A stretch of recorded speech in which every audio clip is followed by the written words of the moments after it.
How's everyone this evening? I was going to do a part two of the previous video that I put up not too long ago, which is about the west side of Las Vegas. I moved not too long ago into this new place.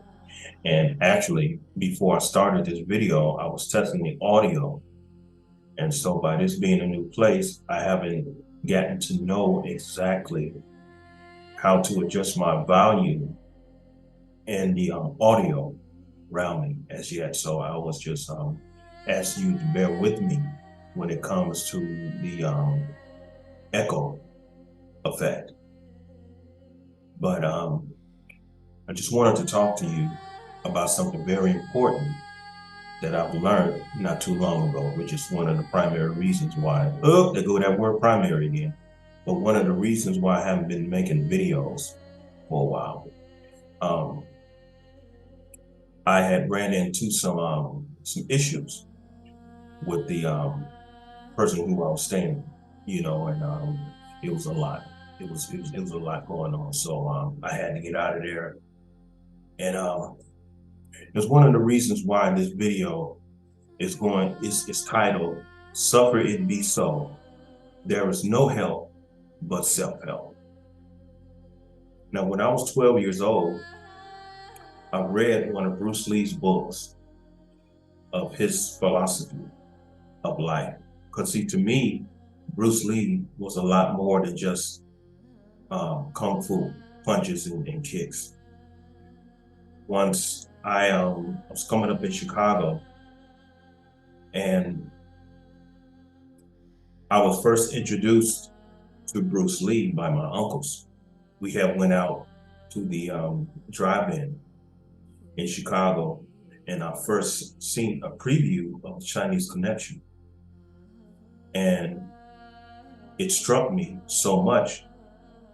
I asked my uncles, who is that? And they told me who it was. They said it was Bruce Lee. And so from that point on, I was very much interested in Bruce Lee. And so as time went on, I used to go downtown and see all of his movies and everything. But then I started picking up books. And I bought this one book that he wrote himself called The Toe of Jeet Kune Do, which is a book of the basic fundamentals of the martial arts that he created called Jeet Kune Do. And what I noticed inside of the book, even though he was explaining different techniques and everything, there were some passages in there where I picked up on his mind and his philosophy of not only fighting, but life itself. And so after I got done studying that book, I wanted to try to find a book on Bruce Lee that was strictly about his philosophy in life. And so as I was moving on to, I was getting different books on his philosophy of life. And so from that point on, I governed myself in the light of how he understood life and how he understood the human body and everything. So I got into martial arts. I didn't always eat right, but it had gotten to the point to where I took martial arts very seriously, as a whole lot of people in my neighborhood when I was coming up in Chicago had saw that. And of course, there were some people who teased me for it, but that's all they did, because they knew if they would try to challenge me, they would just get destroyed, because I wasn't your average martial artist. I wasn't your average martial artist. I was a very good martial artist, and I was a savage. I didn't care. And so, but what mostly moved me and saved me was his philosophy in life. And so as time went on, he would always stress self-help, help yourself, and don't look for anyone to do anything for you. Do it yourself. do it yourself. And so as time went on, I don't want to move too fast, but as time went on, I started to observe a whole lot of my friends in my community and people who wasn't a part of our particular community on a regular basis, but people who I went to school with who didn't live in our section. I saw a lot of people getting involved with drugs, um, um, alcoholism. They started getting a whole lot of young ladies pregnant, and therefore they was getting involved in relationships at a young age, and it didn't work out for them too well because they brought a whole lot of children into the world that ended up going astray because the parents were too, I would say, young and immature in order to raise the children properly. And so while all of that was going on, I was going downtown Chicago watching his movies, and my entire focus came on martial arts and reading books on philosophy. Of course, I read the Bible. I touched on a Quran, and I went up in my Aunt Ruth's attic, and up there was a multitude of books because it looked like a big library. I think I mentioned this before, but there was a older Jewish man who owned her home before she did, and I think they said that he was 83 years old when he passed away. And so he didn't have any family left.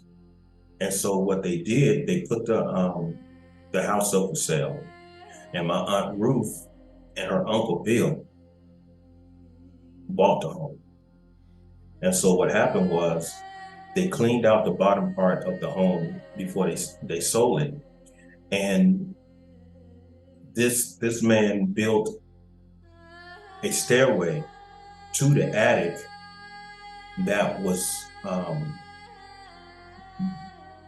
built into his closet. So it's like if you went into his closet and if you wanted to go to the attic, you would have to move his clothes out of the way and take 2 steps, and there was a door there.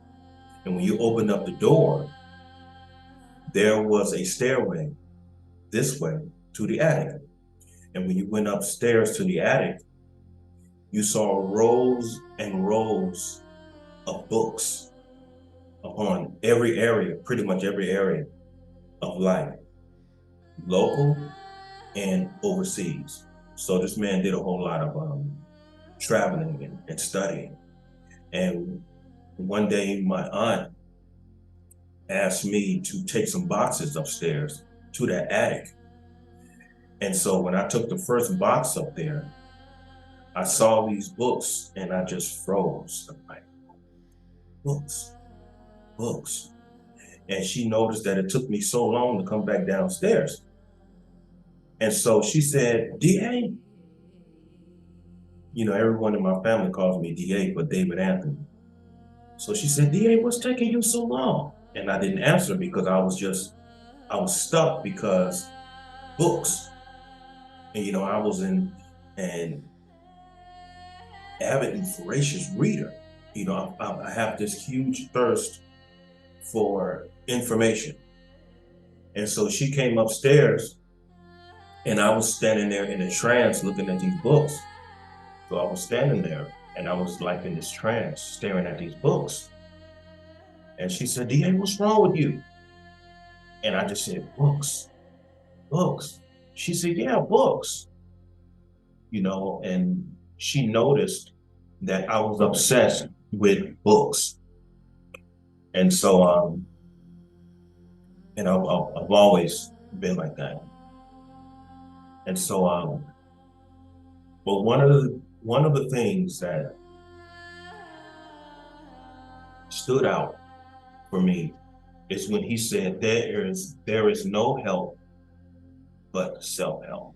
It stood out to me, but I understood it intellectually, but what I've been through recently really opened up my eyes to what that actually means. And I've said in my previous videos of how Yeshua's message is a message of self-examination. And I'll say again, it's a message of self-examination to the degree once you understand it and observe yourself and come to realize that the gifts that you have inside are the ones that you're always asking the Creator to give you. And what is meant by that is, I go back again. He said, go and sin no more. The Beatitudes and all of the other scriptures in the Bible where it's dealing with self-help. Even when it said, if my people who are called by my name will humble themselves and pray and turn from their wicked ways, then I will hear from heaven and heal your land. This is not speaking of Yeshua doing anything for you. This is not speaking of the Creator doing anything for you. The Creator is saying, if you would do this and turn from your wicked ways, then I will hear you and I will pour down to you blessings of healing and restoration and guidance, all of those things. It is a message of self-redemption, to observe yourself, see what the flaws are, find out what your gifts are inside that have already been placed there. Use those gifts in order to resolve your inner confidence and your inner shortcomings, so that you will be able to recognize the divine in you, so that you may be able to move forward in divinity, humility, intelligence, and to be able to help yourself. Now, I had a friend that I grew up with in Chicago who's now a pastor who calls himself a prophet, so I don't communicate with him. But when I was coming up in Chicago, he knew that I was a big fan of Bruce Lee. He knew it. Now that he becomes a pastor, he threw in my face one day that Bruce Lee was an atheist, but you know he was an atheist. I could care less if he was an atheist or not. You know, because to me, all of the people who I've come to know who are quote unquote atheists are the most honest people that you will ever meet. It's the people who are in these religious sects who say that they're honest, but they're nothing but a bunch of liars. They're nothing but a bunch of liars. You know, you're supposed to be the good people. You're supposed to be the religious good people. You're supposed to be the people who are of the divine. However, you have to follow commandments and you have to be up under a law, which means you're liars, because you're only demonstrating what is right because you're under a law and you're commanded to do so. So without getting into that, as I've done before, I too recently went through something that showed me exactly the meaning of there is no help but self-help. Again, I bring up Georgia. When I went to Georgia and I found out that this woman, Salami Yimba, was a big liar. She was just a manipulator. She just wanted to use people, you know, for financial gain, financial security. You give up everything. You move to Georgia because you were disappointed and things here in Las Vegas on the way that people treat me. And so you get on a plane, you fly all the way to Atlanta, Georgia, so that you can venture to Lithonia, Georgia, so that you can get married and you settle your life and all of that romantic bullshit. I'm just gonna say it. And so that blows up in your face. You get betrayed. That blows up in your face. Then you move out of there and you move into a house where you're renting a room from one of your coworkers. You find out she was eager to give up her and her kids' space for you because all she wanted to do was lay with you and have more babies. And so when I refused to have a relationship with her, that's when our hell broke loose. So she made it difficult for me to live there. You know, I was surrounded by people who do drugs, kept a whole bunch of conflict going, and kept a whole bunch of discord. So I got out of there, and a Jehovah's Witness, older gentleman that I knew out there, Brother Charles, had helped find another place for me, which was another Jehovah's Witness brother. So I move in there, and I think it was like a week or so after being there, I find out this man is possibly gay. He uses drugs and he drinks. And so it took me some time to get out of there. So I come back to Las Vegas with very little funds. And so my this guy who I used to consider a brother, he said I can come back and stay with him. So I stayed with him. He helped me get a job at a security place after I left this one security place who was messing around with my money.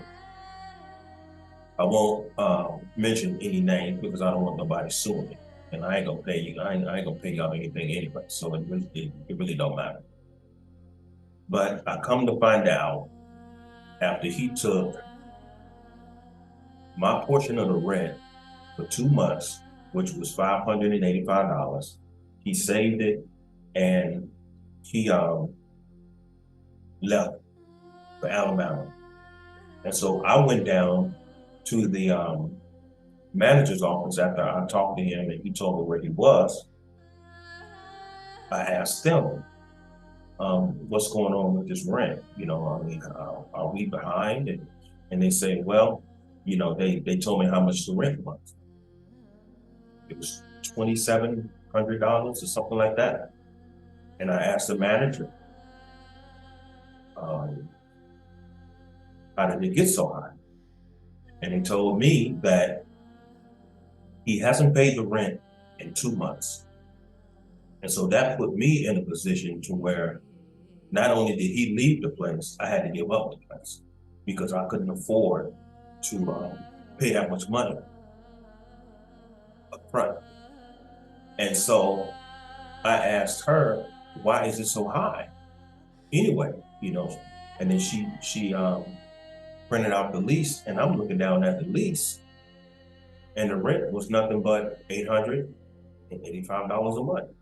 When he told me that the rent was how much? $1,054 a month. So for almost a year and a half, he purposely overcharged me for my stay there. So I move out of there, and this guy who was from the same neighborhood as I won't mention his name, but he lived at the complex of where I was working. So he said, Dave, you can stay here. You know, he said, at least you don't have to burn a whole lot of gas going back and forth. But What he was charging me for one bedroom was ridiculous. He was charging me $1,100 to rent one room, and it had a bathroom in it. $1,100, while his rent was no more than what was it, like $1,400, and he was on the CHAPS program, so he didn't even have to work to pay his rent. He didn't have to work. The only person that was in there working was myself. Then he had another guy who was coming in and out, in and out. So every time I turned around, I had to pull all my things out of the restroom to accommodate this guy and his wife. And so at the time, the security company that I was working for wasn't paying a whole lot, so I had to suffer that. And then when I would tell him, I'm tired of sharing my restroom with these people. What's going on? How come they can't share yours? He told me, you're paying for the room. You're not paying for the restroom. $1,100. And so anyway, he ended up getting evicted because he wasn't supposed to have anyone there living with him because he was in the CHAPS program. So I made certain that they found out that I was staying there. Now you can look at me all kinds of any way you want to. I don't really care. But nobody is gonna screw over me and take advantage of me, because I put up with a lot of humiliation every time I turned around.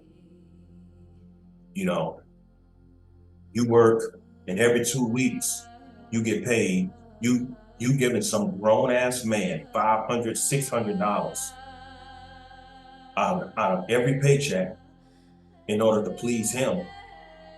And the only thing you want to do is just lay around and do absolutely nothing. Now, when you're paying for the Wi-Fi and you're paying your portion of the rent, where is the money going to come from where you're putting money aside in order for you to move out of that condition? There is none, so you're stuck. And this is somebody who looks like you, come up in the same neighborhood.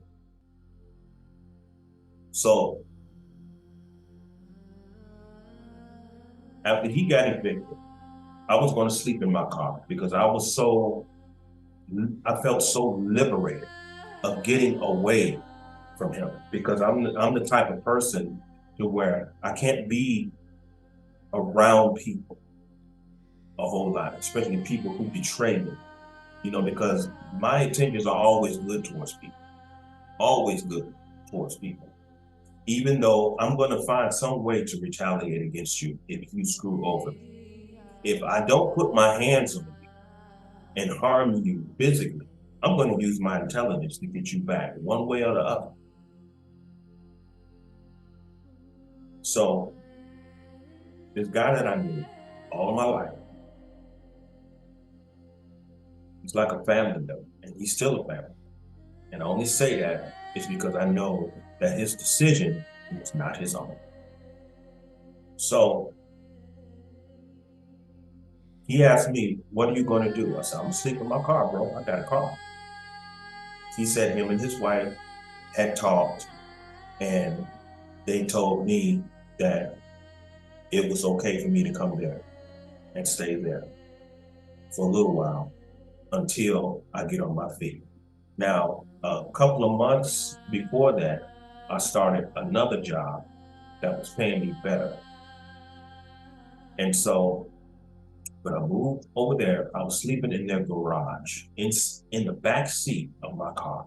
I wasn't taking up any space inside the home. I was in the garage, sleeping in the back seat of my car. And I told everyone on this YouTube channel that I'm a very transparent person, because I believe that my life has a whole lot of lessons in it. So I don't have an ego. I don't have any pride to bruise. I'm only interested in sharing what I went through and what I've learned from it. Now, the rest, you can deal with yourself on that. But as I go forward, I stayed there for, let's see, a couple of months. I was trying to put some money away. And so they said that we get you to the end of April. I said, that's cool. I said, because the end of April is pretty much all I need. And so previously, before that, I was looking at these apartments. And so they said that they didn't have any units available. And so I was going back and forth with them. And so luckily, these units, a unit had opened up for me to where I can achieve one right around the time at the end of April. So it was perfect. So one night, me and him went downtown, Las Vegas, to get some fish. We go down there, I get a separate order. He gets an order for his family. He gets back, he puts all of the fish in the kitchen. His wife and his daughter comes down. You know, one of her daughters. Her daughter comes down. They go through the fish. He says, hey, one of those bags is the eggs. All of a sudden, his wife goes off. Well, I'm just not going to eat anymore. I'm just not going to eat anymore. And I'm like, what the hell? Where's all this coming from? It's coming from conversations that she's had behind your back. That's where it's coming from. So he says, don't be like that. So he didn't agree with her response. And so I got out of the fields, I got out of the atmosphere. Hey, you can eat up all the fish. You can eat it all up. You know, I'll run up here and get me a burger before I deal with that. So I had to go to Walgreens. But before I left, he said, I apologize for that. I'm like, hey man, it's no big deal. I said, you know, every time I turn around, somebody is turning on me for no reason. So it's no big deal. I'm just gonna go up here to Walgreens. I'm gonna get what I need. I'll come back. So I come back. All of a sudden, I'm communicating with him and he gets real aggressive. Oh, this is my house and I'm running this and I'm running that. And I'm like, where did this come from? And so he said, we need to have a meeting. So we're meeting in his living room. He said, you know, I've been knowing you all my life. And you know I love you. But I'm gonna need you out of here. He said, I'm gonna move up your move out date until March the 25th. And I'm like, that throws everything off because this unit is not gonna be ready for me until April the 29th. That's when this unit's gonna be ready for me. You know, obviously he didn't care because March the 24th, he said, you know what tomorrow is, right? And I'm like, yeah, what? He said, I need you out of here in the morning. So luckily, 2 days before that, I went in, I got me a storage area, you know, because I'm trying to relieve the visual stress so that when his wife walks through the garage, it won't stress her so much because of my belongings. So I got me, and I just felt like something was coming. I felt like something was coming. So I got me a storage area. And when he said, you know what tomorrow is, and I'm like, okay, well, when do you want me out? He said, in the morning. I'm like, oh, okay. See, I'm not an emotional dude, so you can raise your voice at me all you want to. You're not going to get a reaction out of it. You're going to get a response out of it. The only time you're going to get a reaction is if you try to get physical with me, and that's not a good idea for anyone coming towards me. That's not a good idea because I don't have no compassion when it comes to fighting another human being. I will fucking kill you. If you come at me the wrong way, bro, you out here. And so when everybody was asleep, I packed my stuff and I left.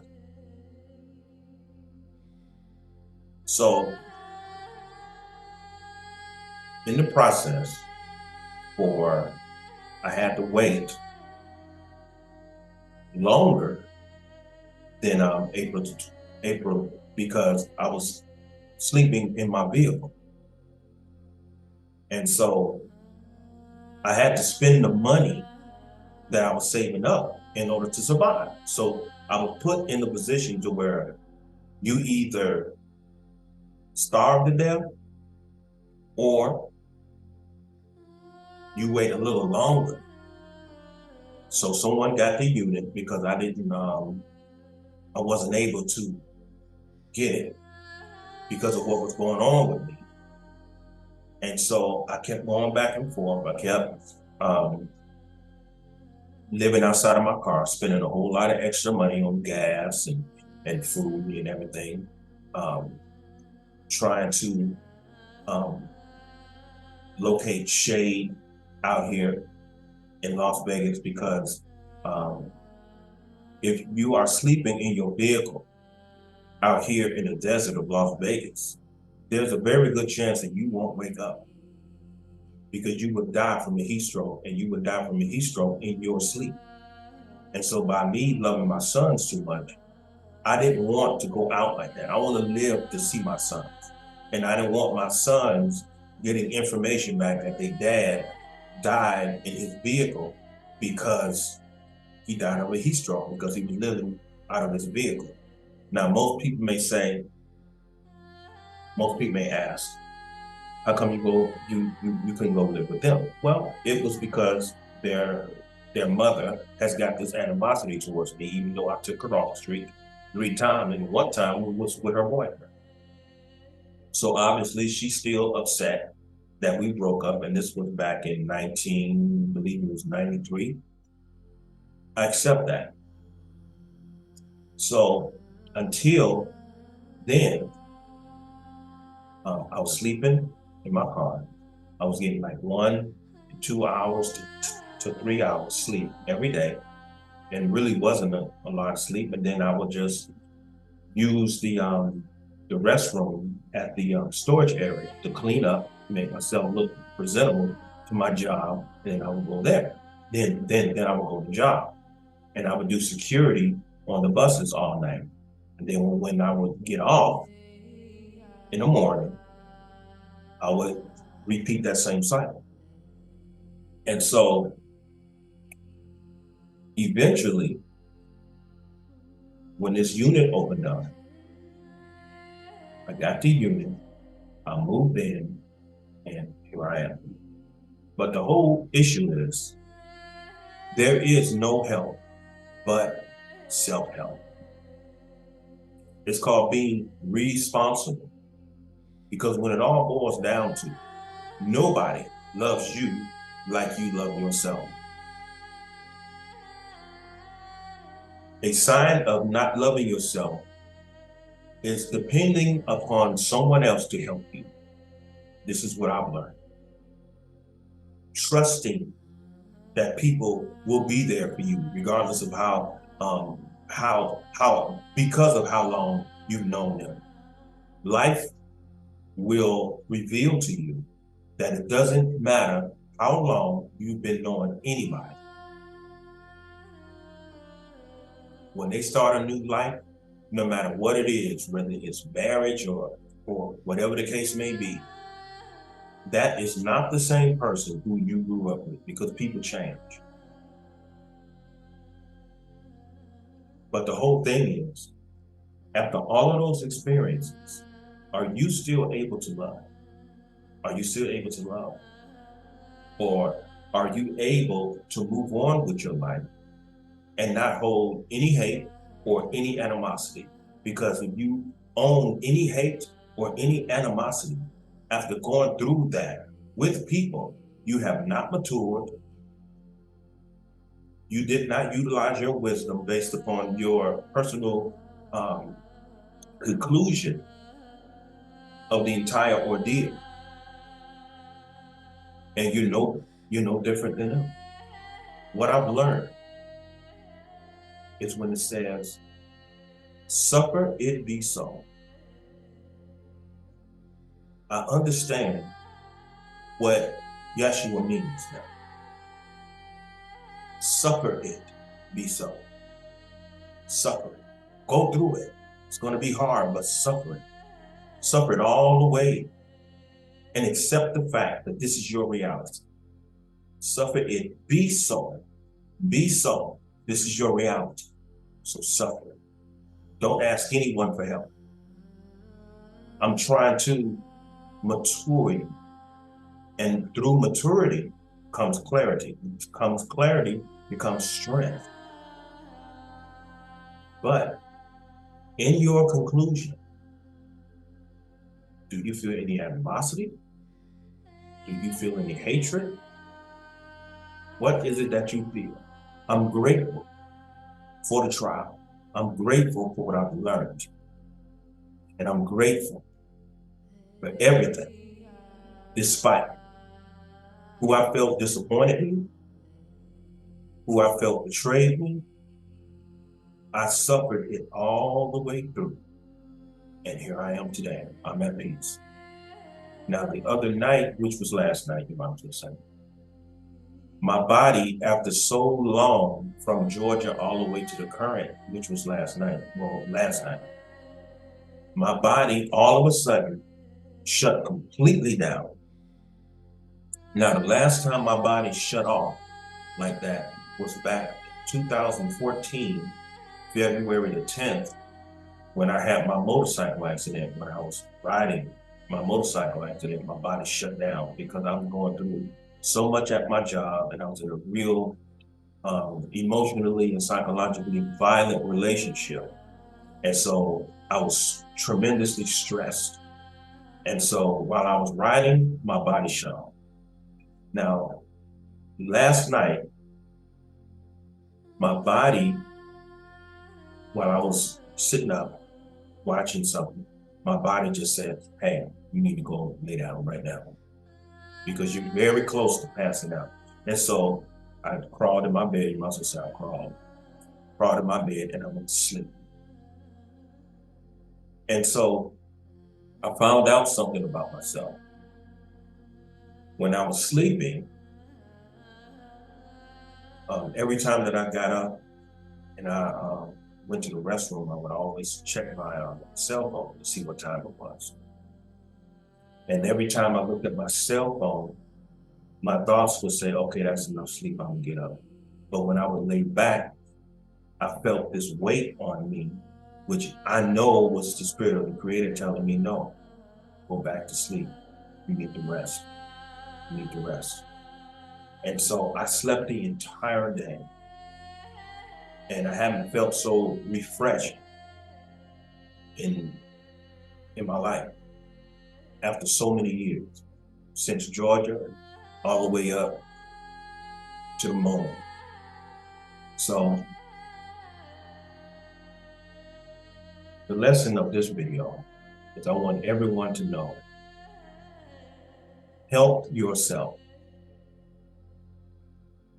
Be responsible. Like Sir Krishnamurti said, be responsible. It means responding adequately to every challenge. My challenge was to get me a place to live, even though someone disappointed me and put me in the position to where what I lined up was brutally interrupted a month early.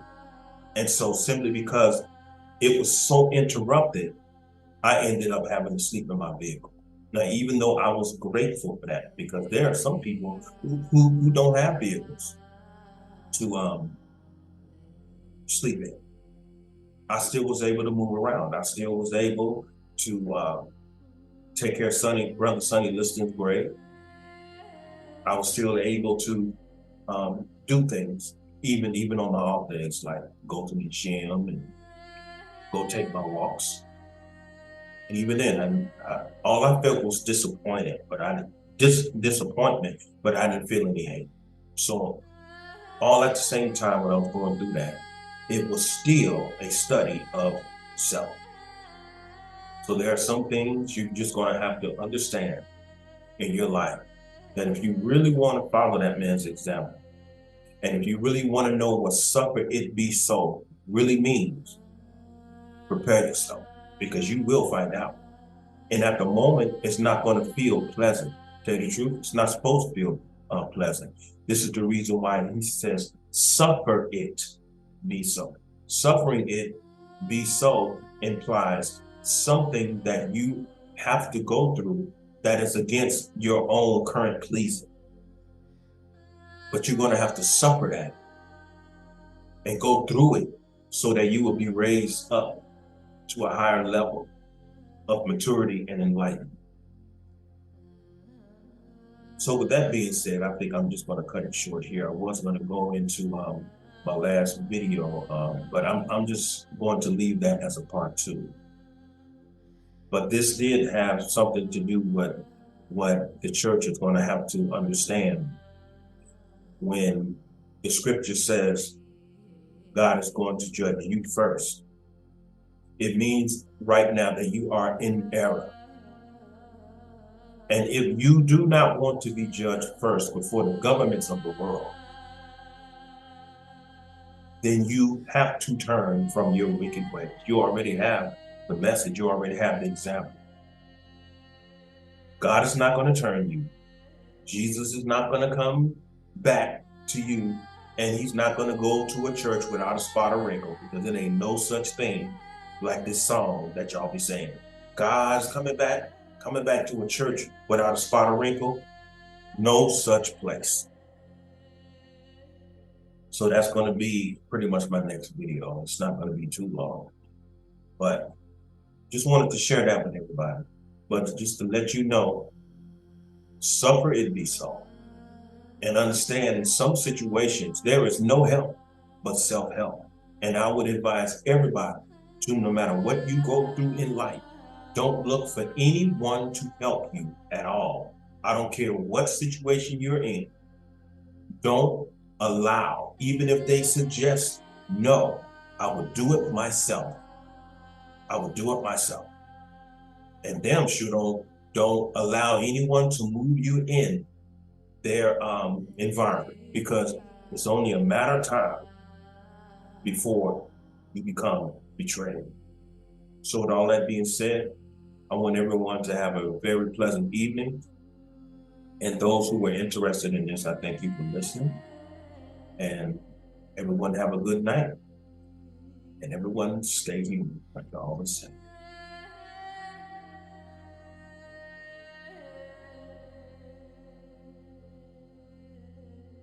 As